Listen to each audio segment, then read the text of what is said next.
अस्सलाम वालेकुम, मैं हूं इमरान वसीम।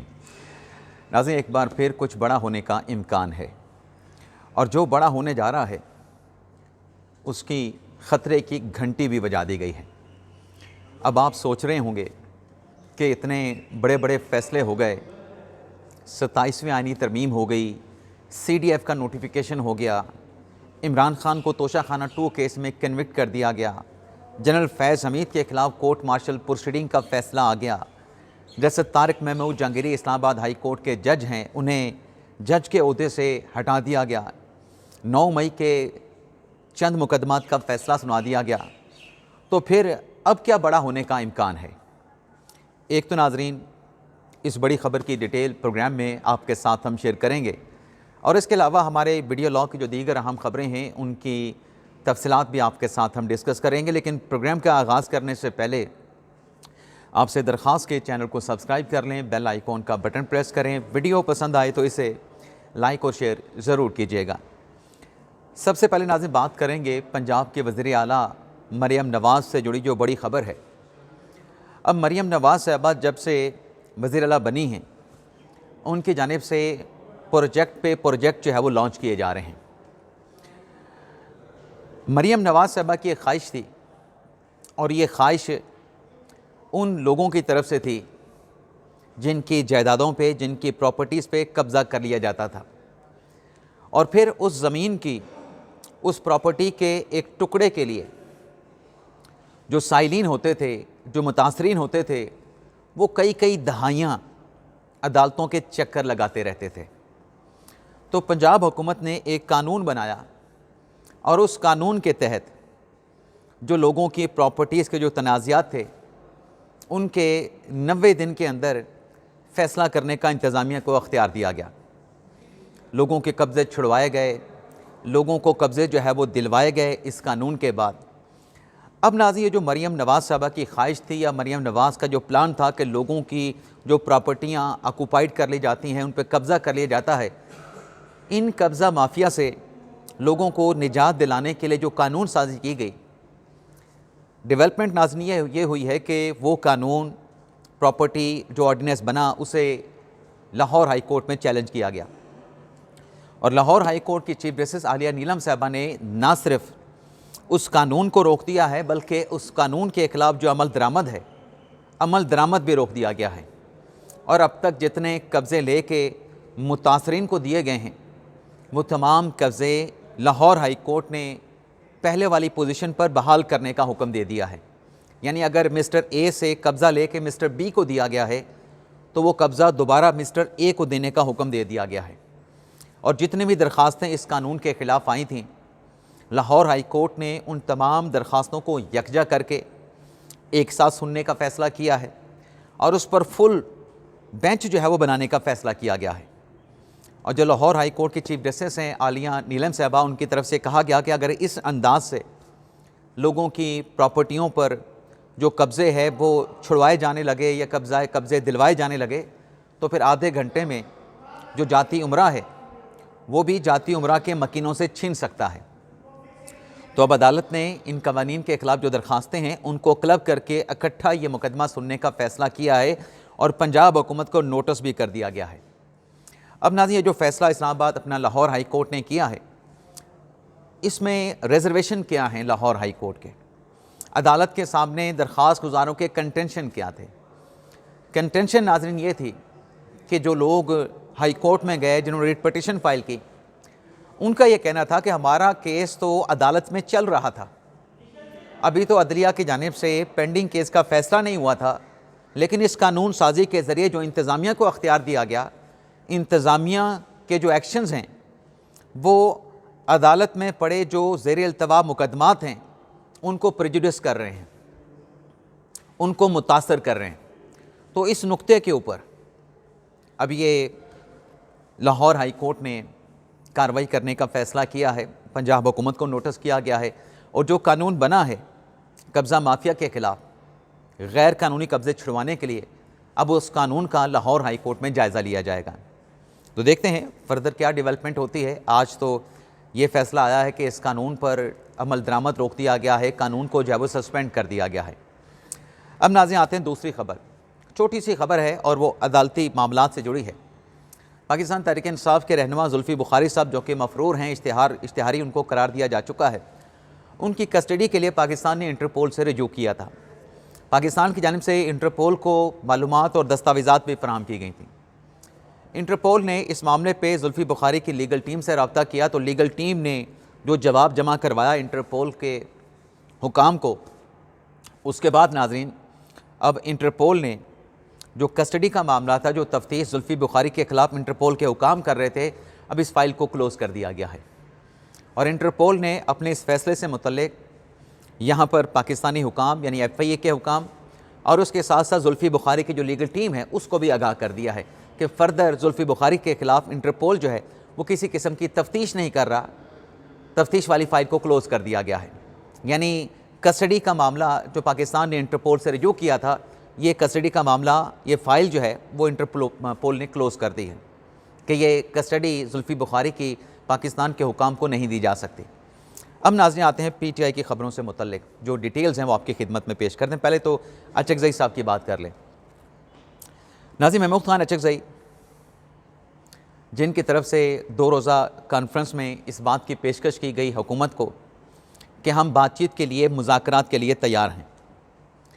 अब जो हुकूमत रियासत की तरफ से जो PTI को ऑप्शन दिया गया था कि आप नदामत कर लें, आप माफ़ी मांग लें, ला ताल्लुक़ का इजहार कर दें, वो माफ़ी वाली बात तो पाकिस्तान तहरीक इंसाफ ने मुस्तरद कर दी थी।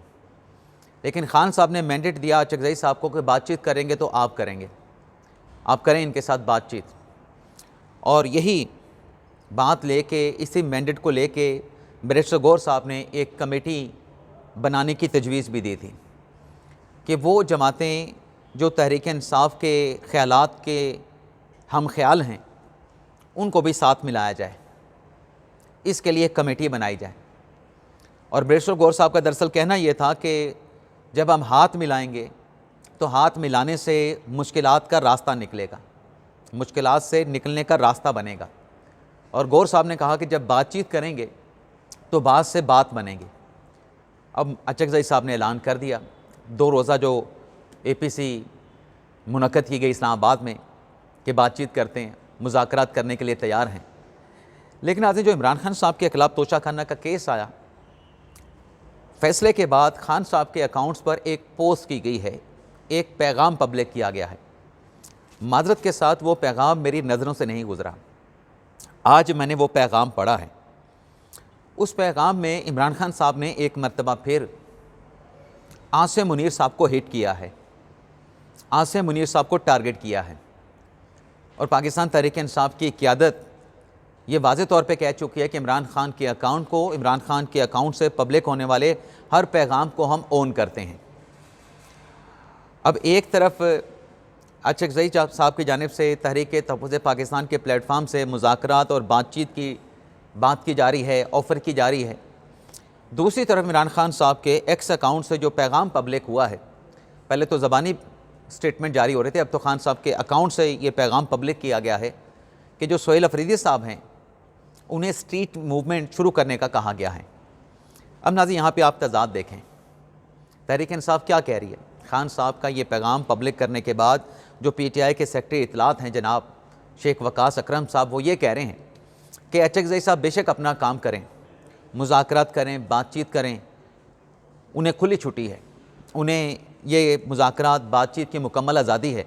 लेकिन चूँकि तहरीक इंसाफ के सेक्रेटरी इत्तलात ये कहते हैं कि इमरान खान की तरफ से डायरेक्टली एहतजाज का और मुज़ाहमत का, स्ट्रीट मूवमेंट शुरू करने का पैगाम आ गया है, तो इमरान खान का जो पैगाम है, इमरान खान के पैगाम के हम पाबंद हैं।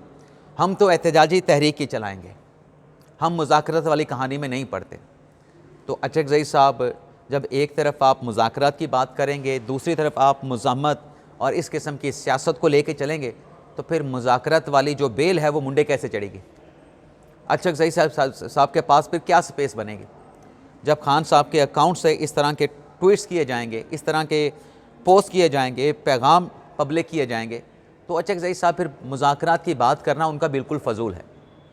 अब आप देखें ना कि एक तरफ इमरान खान साहब जो हैं वो आसिम मुनीर साहब को टारगेट कर रहे हैं, दूसरी तरफ वही फील्ड मार्शल आसिम मुनीर साहब हैं जिन्हें सऊदी हुकूमत की जानिब से उनका जो सबसे बड़ा एजाज़ है किंग अब्दुल अज़ीज़ मेडल, उस मेडल से आसिम मुनीर साहब को नवाजा गया है।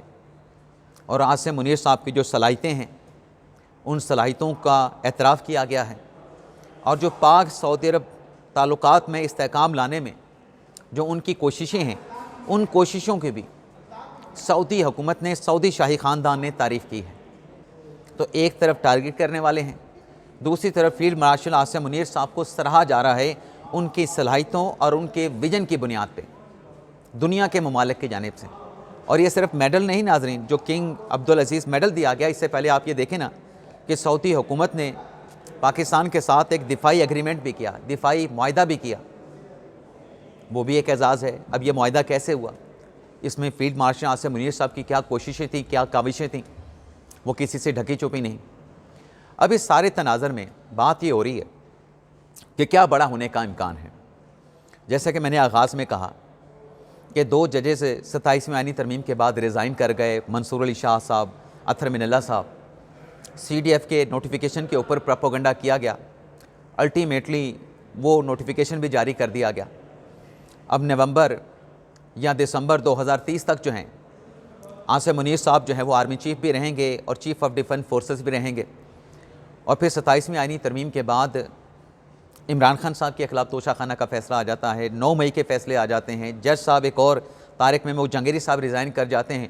तो इन हालात में नाज़रीन कुछ क्या बड़ा होने का इम्कान है। तो नाज़रीन ये हिंट दिया है, ये ख़बर दी है अमार सोलंकी साहब ने। अब अमार सोलंकी साहब का जो एक्स अकाउंट है, मैं तो हमेशा आपसे यही कहता रहा कि बड़ा बाखबर ये सोशल मीडिया का एक्स का अकाउंट है, लेकिन मुनीफ फ़ारूक साहब ने तो क्लैरिटी के साथ बताया है कि ये अमार सोलंकी के नाम से जो अकाउंट बना हुआ है, ये इदारे का अकाउंट है। और ग़ालिबन उन्होंने नाम लिए बगैर कहा कि ये अकाउंट जो है फैसल नसीर साहब ऑपरेट करते हैं। अब ये जिसका भी अकाउंट है, इदारे का है, फैसल नसीर साहब का है, लेकिन मैं उसी बात पे स्टिक रहूँगा कि बड़ा बाखबर अकाउंट है। अब इस अकाउंट से जितनी भी इंफॉर्मेशन पब्लिक हुई हैं, वो सारी हैपनिंग हमने होती हुई देखी हैं। अब इस अकाउंट से एक और ट्वीट किया गया है, बल्कि 2 ट्वीट्स किए गए हैं। एक ट्वीट में तो नाज़रीन इस अकाउंट से ये कहा गया है कि जो ब्रिटिश जर्नलिस्ट हैं यल्दा हकीम, उन्होंने पाकिस्तान के वीज़े के लिए अप्लाई कर दिया है और वो जल्द पाकिस्तान आ रही हैं। लेकिन एक और ट्वीट भी किया गया इसी अकाउंट से अमार सोलंकी की जानिब से, जिसमें यह कहा गया कि there is something in the offing, there is something in the offing. इसका मतलब ये है, तर्जमा ये है कि कुछ बड़ा होने का इम्कान है, कुछ बहुत बड़ा होने वाला है। तो जो सवाल आपके जहन में आ रहा है कि इतनी बड़ी डेवलपमेंट होगी, 2 जजेस रिज़ाइन कर गए, एक जज को जो है वो फारिग कर दिया गया, इमरान खान के खिलाफ फैसला आ गया, फैज़ हमीद को 14 साल की सज़ा सुना दी गई, जो कि साबिक DGI थे, साबिक लेफ्टिनेंट जनरल थे। इमरान खान के खिलाफ तोशाखाना 2 का फैसला आ गया, बुशरा बीबी साहबा के खिलाफ तोशाखाना 2 केस का फैसला आ गया। तो इतना कुछ होने के बाद अब क्या बड़ा होने का इम्कान है, ये नाज़े हम अंदाज़े तो कर सकते हैं, गैस वर्क भी कर सकते हैं, लेकिन जो इस अकाउंट से पोस्ट किया गया है ना कि कुछ बड़ा हो सकता है, कुछ बड़ा होने का इम्कान है, ये ऐसे नहीं किया गया। कुछ ना कुछ तो बड़ा होने का इम्कान पैदा हो गया है। और जो बड़ा होने जा रहा है, मैं सिर्फ इतना कहूँगा, उसके लिए ये ख़तरे की घंटी बजा दी गई है।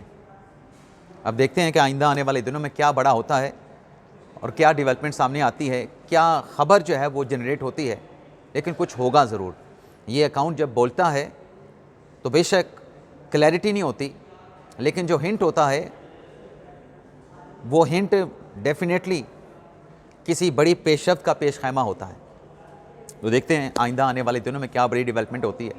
वैसे तो ईमान ज़ैन मज़ारी का मुकदमा कल समाअत के लिए मुकर्रर है। ईमान ज़ैन मज़ारी अली हादी चट्टा के ख़िलाफ़ केस है, रियासत के ख़िलाफ़ मुतनाज़ा इश्तियाल अंगेज़ ट्वीट्स करने का, कल उसका फ़ैसला भी एक्सपेक्टेड है। तो कहीं उस फैसले से मुतल्लिक या कल की कार्रवाई से मुतल्लिक तो हिंट नहीं दिया गया, या उससे हट के कुछ है। तो अगला जो ट्वीट होगा, ये जब हैपनिंग होगी, उससे सारी क्लैरिटी आएगी। इजाज़त चाहते हैं नाज़रीन, अल्लाह हाफ़िज़।